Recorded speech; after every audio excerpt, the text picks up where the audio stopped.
하나님의 말씀 보시겠습니다. 오늘 그리스도를 아는 지식인데요. 제가 필리핀 선교사로 가서 얼마 안 됐을 때의 일입니다. 제가 한밤중에 깜짝 놀라서 깼습니다. 그래서 불을 켜고 있는데 어떤 것 때문에 깼냐면 제 팔에 뭐가 기어다니는 것 같은 느낌.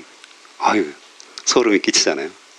그래서 불을 켰더니 아니나 다를까 바퀴벌레가 저쪽에서 도망가더라고요. 그리고 더 놀라운 광경을 봤는데요. 저쪽 천장을 보니까 천장에서 바퀴벌레 한 마리가 불을 켰으니까 황급히 놀라가지고 날갯짓을 하면서 날라가지고 바닥에 떨어져가지고 또 도망가더라고요. 그렇게 큰 바퀴벌레는 처음 봤습니다. 제가. 날아다니는 바퀴벌레. 비행 청소년도 아니고 비행해서 날아다니더라고요. 그래서 와, 소름이 막 도는 거예요. 그래서 저것들이 내 몸에서 기어다녔다는 생각. 그래서 뭐 바퀴벌레 약을 가득 사가지고 그 다음날 이렇게 방역을 했던 그런 기억들이 납니다. 그래서 순간 5만 가지 생각들이 나는 거예요. 내가 선교사 생활 계속 해야 되나? 물론 너무 비약이죠. 바퀴벌레 한 마리 때문에 제가 선교사 생활을 그만둘 수는 없잖아요. 그런데 이제 너무 열악한 거예요, 환경들이. 그래서 여러 가지 생각들이 나오고 한국에서 어떤 생활들 또 여러 가지 내려놓고 왔는데 내가 뭐 하려고 여기 왔나? 뭐 이런 생각들. 근데 이제 오히려 그것이 더 저에게 힘을 주었던 것은 그럼에도 불구하고 주님을 위해서 또 복음을 위해서 제자들을 키우는 삶을 살아야 되겠다. 그런 마음이 들더라고요. 그래서 오늘 이제 말씀을 묵상하면서 바울이 그러잖아요. 끝으로 나의 형제들아 주 안에서 기뻐하라. 기뻐하라. 주 안에서 기뻐하라. 이렇게 분명하게 명령하고 있고 말을 전하고 있거든요. 물론 빌립보 교인들 상황들 나중에 나오겠지만 쉽지 않은 삶이었는데 바울도 쉽지 않은 삶이었어요. 감옥에 들어갔다. 혹시 감옥에 들어가 본 분들이 있나요? 저는 없죠. 근데 뭐 우리가 드라마라든가 그런 거에서 좀 보잖아요. 근데 우리가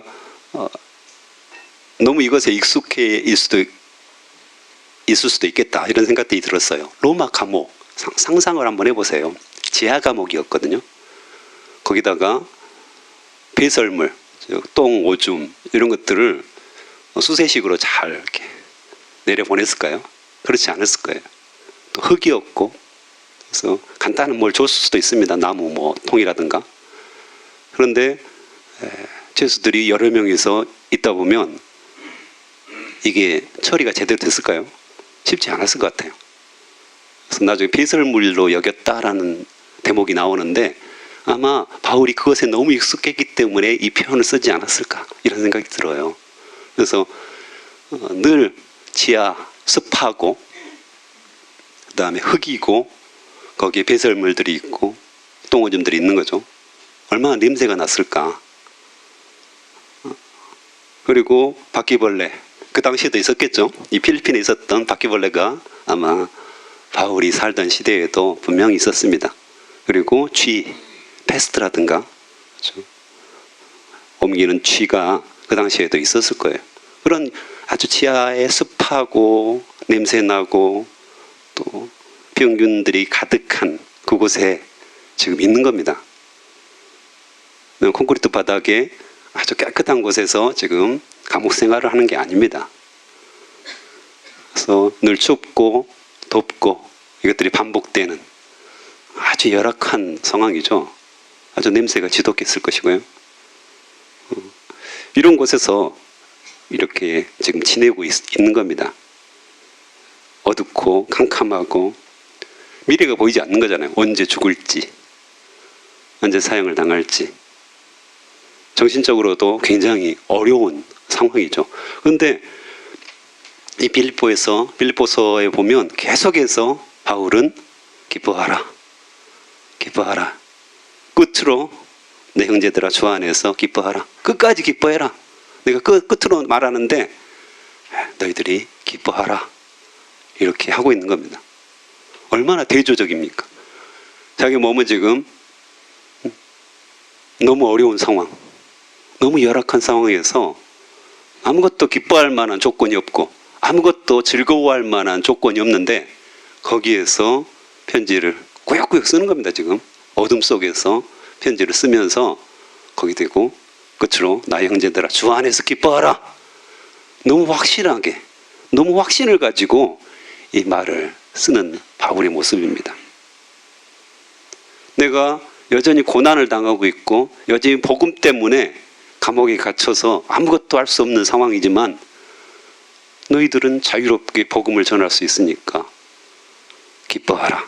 이런 표현일 수도 있겠죠. 그런데 이제 이 빌립보 교회의 당면한 과제는 그 뒤에 나옵니다. 2절, 3절에 나옵니다. 개들을 삼가고 행악자들을 삼가고 몸을 상하게 하는 일을 삼가라. 하나님의 성령으로 봉사하며 그리스도 예수로 자랑하고 육체를 신뢰하지 아니하는 우리가 곧 할례파라. 이 의미는 이제 율법주의자들이 그것에 가득했다는 것을 알 수 있습니다. 너희들이 할례를 받아야지 구원을 받을 수 있어. 네가 열심히 하나님께 봉사를 해야지 구원을 받을 수 있어. 이런 사람들이 주변에 가득했다는 것을 우리가 알 수가 있습니다. 그래서 그들을 삼가라, 그들을 조심해라, 그들을 멀리해라 이렇게 이야기합니다. 그 사람들이 하는 행위는 뭐냐면 자기 힘으로 봉사하는 겁니다. 자기 힘으로, 자기 능력으로 봉사합니다. 그리고 자기를 자랑합니다. 예수를 자랑하는 것이 아니라 3절을 이렇게 반대로 생각하면 됩니다. 자기를 자랑하고요. 자기 육체를 신뢰합니다. 내가 할 수 있어. 내가 이걸 했어. 교회에서 봉사하는 분들의 가장 조심할 점들이 그겁니다. 내가 했다는 겁니다. 내가 이 교회의 지분이 얼만데,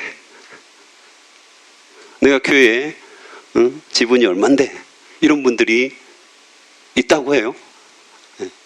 장로님 중에서 그런 분들이 있다. 그래서 교회 분쟁이 일어나고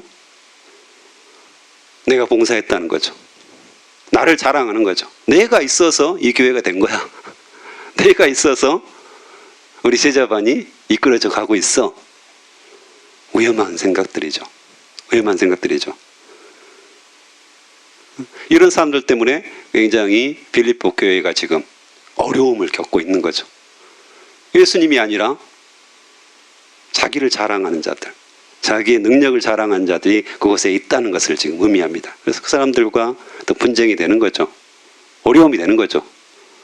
성령으로 하지 않은 사람들이 계속해서 어려움을 주고 있는 상황, 그 이야기들을 합니다. 그래서 아니다. 하나님의 성령으로 봉사하고 그리스도 예수를 자랑하고 육체를 신뢰하지 않는 우리가 바로 할례파다. 우리가 진정한 할례파고 우리가 진정 하나님을 믿는 자들이다. 이렇게 이야기를 합니다. 그래서 이제 과거 회상을 합니다. 과거 회상을 쭉 하죠. 그래서 내가 이런 사람이었다. 그래서 5절에 보면 8일 만에 할례를 받고, 그렇죠? 할례를 받았다. 나 이미 할례를 받았다. 할례파들이 할례 받아야 구원받는다 이렇게 말하는데 나 이미 할례 받았다. 그리고 이스라엘 족속이다. 이스라엘 족속, 선민이다 이거죠. 이스라엘. 야곱이 이스라엘로 바뀌잖아요, 이름이. 그러면서 어떤 하나님의 약속의 민족.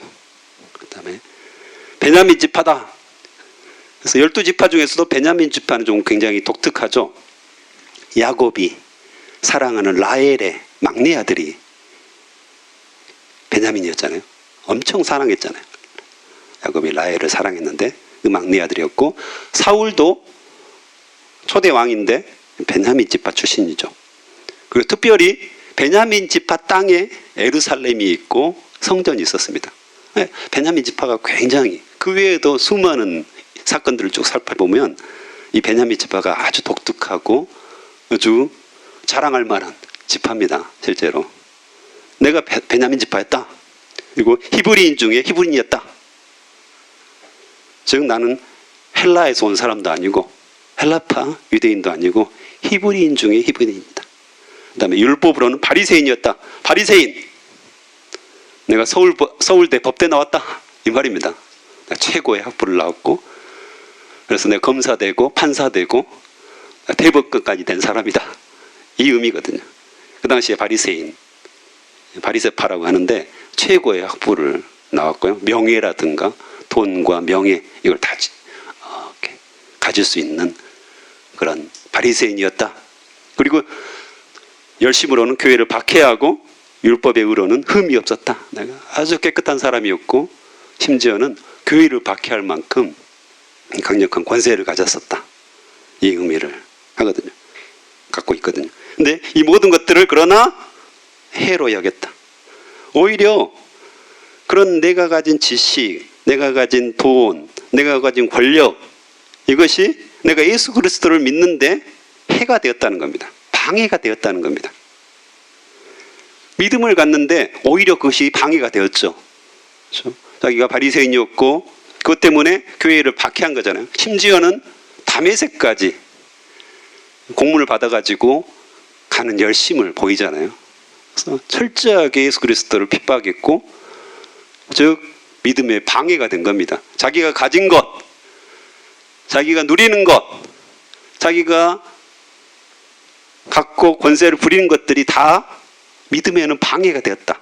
해가 되었다라고 고백을 하는 겁니다. 내가 그것 아니었으면 예수님께 빨리 돌아왔을 텐데 내가 그것을 가짐으로 말미암아서 믿음을 갖는데 굉장히 방해가 되었었다. 그래서 내가 그것들을 모두 잃어버리고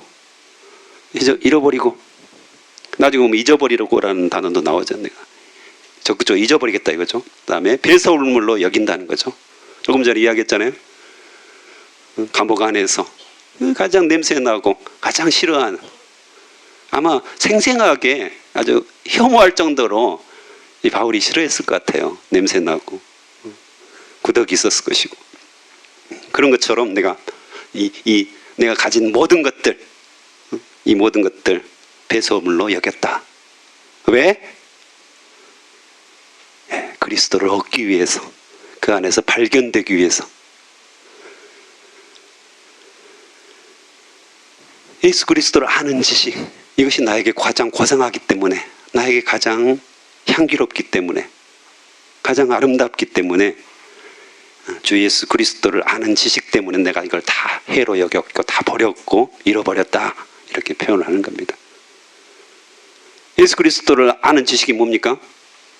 내일 나오는데 부활의 권능과 그 고난에 참여하는 거라고 표현합니다. 고난의 유익에 대해서 이야기합니다. 고난과 부활은 뗄 수가 없잖아요. 뗄 수 없는 관계거든요. 부활을 원하느냐?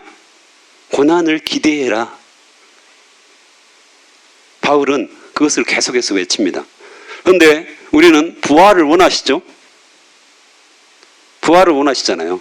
하나님과 함께 부활해서 천국에 이르기를 하나님 나라를 경험하기를 우리가 원하잖아요. 그래서 구원 받으신 거잖아요. 그런데 이 고난은 쏙 빼줬으면 좋겠어요. 우리의 마음입니다. 저의 마음입니다. 천국은 원하는데 부활을 원하고 구원을 원하는데 이 고난은 조금 빼주고 그냥 평범하게 살다가 잘 먹고 잘 살다가 좋은 집에서 살다가 맛있는 거 먹고 살다가 9988 123 그렇죠? 99세까지 팔팔하게 살다가 하루 이틀 앓고 죽는 거 이거 원하시잖아요. 저도 원하거든요. 모든 인간의 욕망이 아닐까요? 그런데요 바울은 내가 그리스도를 아는 지식이 있는데 부활과 고난이라고 표현을 합니다. 부활을 위해서 반드시 고난이 따를 것이고 그 고난이 오히려 유익할 거라고 분명하게 말씀을 하시는 거죠. 이것이 바로 믿음으로 하나님께로부터 난 의다. 그래서 나는 그걸 사모하고 그것 때문에 내가 가진 모든 것들을 잃어버리고 배설물로 여겼고 이 고난도 내가 기뻐하고 즐거워한다. 너희들도 그렇게 살았으면 좋겠다. 저는 우리 성도님들 쉽지 않잖아요. 이 땅에 사는 것이 다 고난이라고 여겨져요. 내 마음대로 되는 것들이 별로 없어요. 그렇잖아요.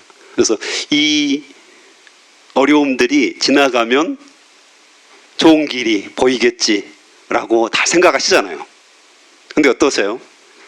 살아오시면서 그랬나요? 고갯마루를 산을 넘으면 평지가 있었나요? 또 다른 산이 있었어요. 또 다른 고난이 있었고 또 다른 어려움들이 늘 우리 앞에 있었습니다. 그래서 자녀들이 늘 속을 썩였고요. 남편도 속을 썩였고 아내도 쉽지 않았습니다. 네. 재정은 늘 부족했었고요. 직장생활 늘 때려치고 싶었습니다. 또 몸은 어떻습니까? 날이 갈수록 아픈 곳은 많습니다. 주변 사람들 보니까 가까운 사람들도 늘 아프고 병들고 죽고 사고는 이렇게 많이 당하는지 우리 젊은이들도 취직하고자 하나 취직 자리가 없고 쉽지 않습니다. 자기에 알맞은 자리들이 없는 거죠. 그런 어려움들을 우리는 늘 가지고 이 고난 속에서 어려움 속에서 살아가고 있습니다. 하지만 우리가 이 상황, 이 환경 속에서 기뻐해야 될 이유가 뭡니까? 바로 예수 그리스도가 내 안에 살아계시다는 겁니다. 우리는 부활의 소망을 갖고 있다는 겁니다. 이미 부활한 거죠. 이미 예수 그리스도 안에서 우리가 부활을 경험하고 있는 겁니다. 우리 주변 상황들 아무리 어려워도 아무리 힘들어도 내가 예수님 때문에 예수님의 그 복음의 그 진리 때문에 우리가 여전히 힘을 얻을 수 있는 거죠. 이건 우리 그리스도인들이 가진 가장 큰 무기이고요. 어찌 보면 가장 큰 소망인 거죠. 어둠이 더 진해질수록 어둠이 더 짙어질수록 새벽은 가까운 거 아니겠습니까? 여전히 우리 안에 문제가 있고 또 내일도 문제가 생길 것 같아요. 우리 예상 있잖아요. 그래서 근심하고 걱정하잖아요. 내일도 잘 될 거야 우리가 생각하면 너무 행복하잖아요. 근데 우리 마음속에 내일도 조금 어려울 것 같아. 그래서 근심하고 걱정하는 거잖아요. 내일치를. 이런 상황 속에서 우리 안에 살아계신 예수 그리스도, 그분이 능력이 있으시고 그분이 부활이시고 그분이 우리의 소망이심을 오늘도 한번 굳게 붙잡고 주님 때문에 제가 살아갈 힘이 있습니다 라고 고백하면서 나아가는 하루가 되었으면 좋겠습니다.